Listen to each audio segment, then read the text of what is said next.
Welcome, my bona fide peeps. Let's be real. House cleaning estimates can mess you up if you don't have a system, because you'll do one of two things. You'll undercharge and feel drained, or you'll overguess and lose the job.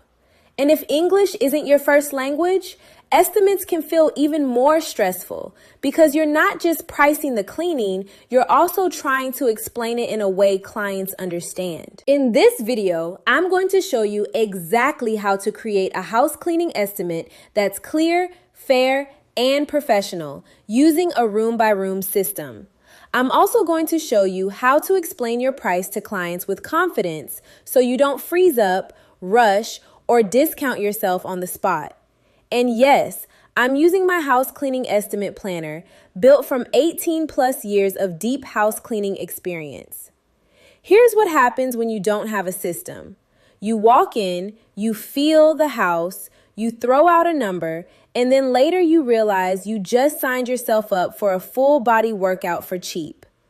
This planner exists so you can estimate like a business owner, not like a rushed cleaner. In one sentence, this planner gives you a room-by-room system to estimate time and price, so you stop guessing and start quoting like a pro. Page 1 explains the planner in English and Spanish because I want to support as many business-minded people in the cleaning community as possible. When your client can clearly understand what they're paying for, the estimate feels professional, not confusing. Pages 2 and 3 give you space for the basics: client name, address, phone number, date, all the details. And then the magic is the room-by-room time breakdown.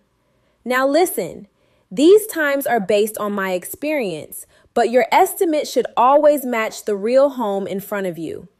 Here's a pro tip, especially if you're newer. Do your estimates in person. If you're a new solo house cleaner, just starting out, best to go do the estimate in person, at least for your first 12 to 15 clients. You will gain so much experience on how to price better, and this can even help you when you're asking for a raise. Because the actual cleaning time changes depending on the home's condition, clutter, pets, special requests, how lived in it is.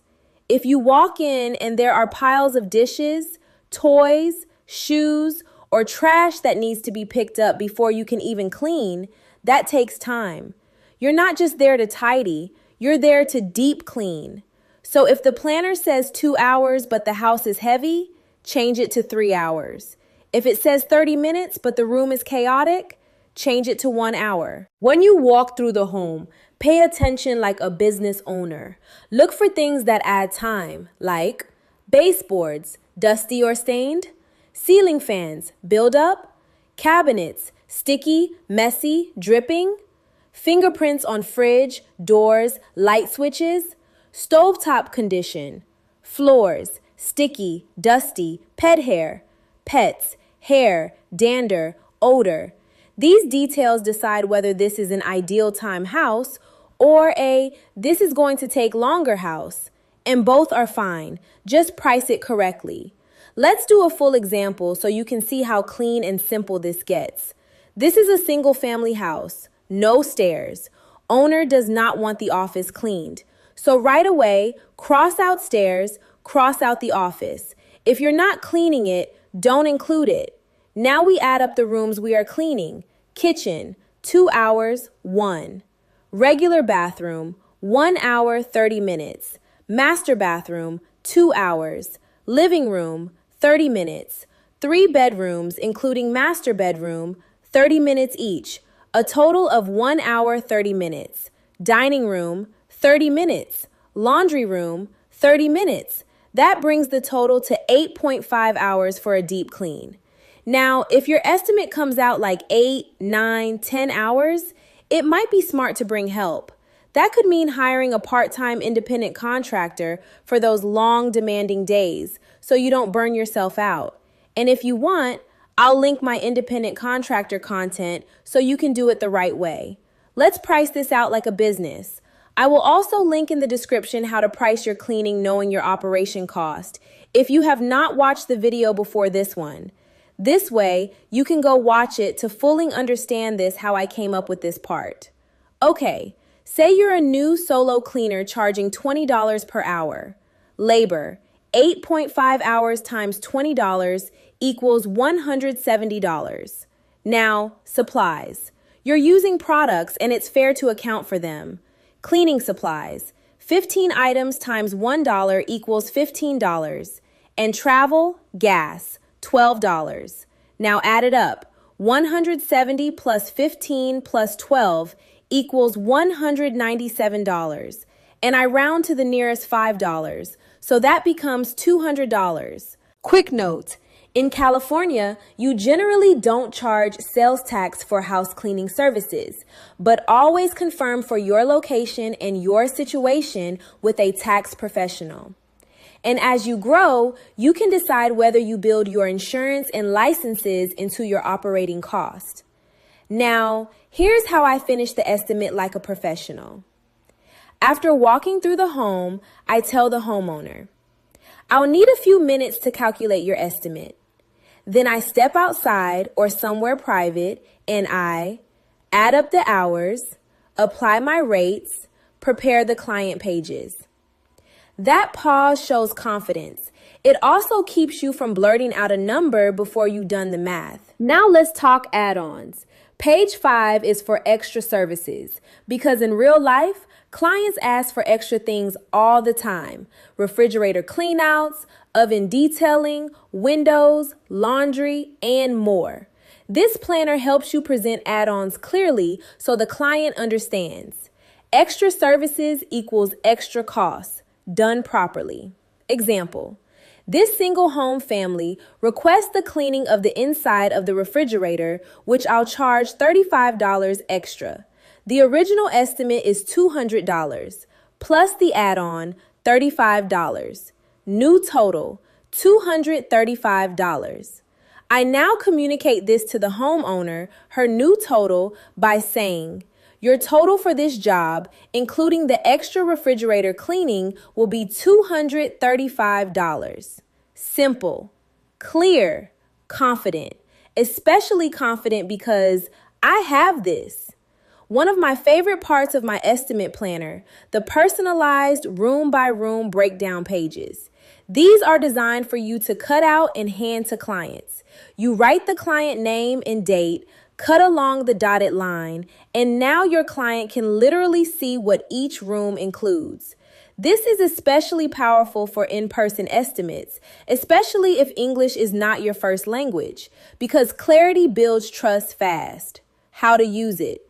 Circle or check add-ons they requested. Cross out rooms they do not want cleaned. If they don't want the office, put an X through office on your pages and their pages, and do not include that time. Then you finalize it. Total estimate, $200. Extra service, $35. Final total, $235. There's a thank you note and space for your business name, phone number, and social or website if you have it. And let me tell you something real. You don't need a fancy website to succeed. Even after 18 plus years, I built a successful business without social media. I used old school door-to-door advertising, 1 to 2 hours on Mondays, Wednesdays, and Fridays, placing business cards on doors in the neighborhoods I wanted to work in. Then referrals took over because quality work advertises itself. So don't go spending $100 to $500 on a website if you don't need that yet. Start simple. Build referrals. What matters most is professional, detailed, no cutting corners cleaning, honest estimating, clear communication, consistency. If you have experience, say how long you've been doing it. If you're new, be honest. New doesn't mean lazy.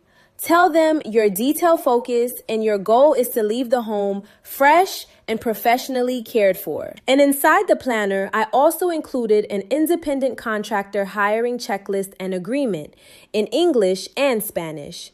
Because if communication matters with clients, it matters even more with a contractor, especially if it's family or a close friend. Key reminder: both parties sign and date everything. Agreement and termination notice. That's how you keep it respectful and professional. Here's a quick, simple way how to fill it out. Agreement date example. January 1st, 2026 between AV Sparkles and Anna Rose. Key sections. Service provided. Contractor performs cleaning services as assigned. The term. Stays active until it ends with 14 days notice. Payment. Example. $17 per hour, paid weekly on Fridays. Independent status. Contractor handles their own taxes, insurance, and tools. Tools and equipment. Example. Contractor provides their supplies. Confidentiality plus non-solicitation. No client info sharing and no approaching clients for 6 months. Termination clause. End in writing with 14 days notice. Remember, this is very important. Both parties sign and date everything. Agreement plus termination notice. You can purchase the house cleaning estimate planner on Amazon. Link in the description below. And I also have a digital package in my Skool community called the Cleaning Biz Command Center Kit with digital copies, templates, and a calculator to make the math easier. More information on this and my Skool community coming soon. Join my Skool community for free. Let's build a space full of service business-minded people where we grow and learn together. All right, Bonafide fam. This space is all about learning and growing together. At the end of my videos and blogs, I always love to wrap things up with a quick Q&A section because sometimes seeing the answers laid out makes everything click even more. My goal is to help you understand clearly, relate it to your business, and take confident action as you build and grow your service business. If something in this topic sparked a question, drop it in the comments. I do read them. And who knows, your question might be the exact one someone else needed too. We grow better together. Question number 1. How do I give a house cleaning estimate without guessing? Use a room-by-room system. Walk the home, adjust the default times based on clutter and condition, total the hours, multiply by your hourly rate, then add supplies and travel. That gives you a clear estimate you can explain. 2. Should I do cleaning estimates in person or over the phone? If you're new, do them in person.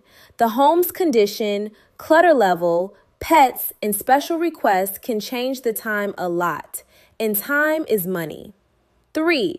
What should I look for during an in-person cleaning estimate?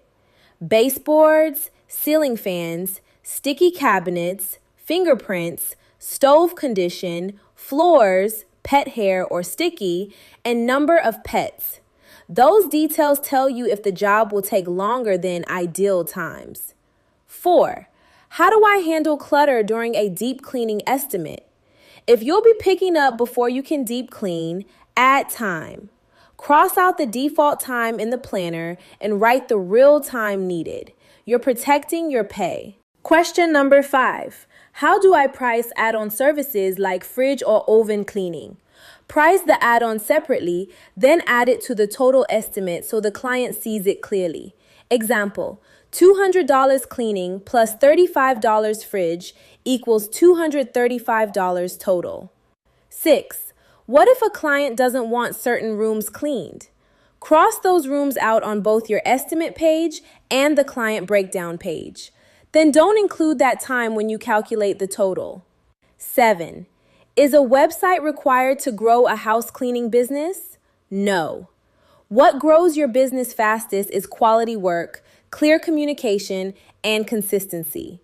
Word of mouth referrals can book you out if your cleaning is truly professional. And question number 8, when should a solo cleaner bring help for a big job? When the hours are high, like 8+ hours deep cleaning, or the home is heavy condition. A part-time independent contractor can help you finish strong without burning out. Thanks a bunch for watching. If this helped you, like the video or leave a comment. I'd love to hear from you. And please share this with someone you know who needs help quoting their cleaning jobs with confidence. Stay bona fide, be blessed, and all the best on your business journey. I'm here to help. Bonafide helpful vibes, yeah, we bring it to the life. Real talk, good heart, everything feeling right. From the soul to the smile, let the rhythm rise. Who you choose, then now to Bonafide helpful vibes.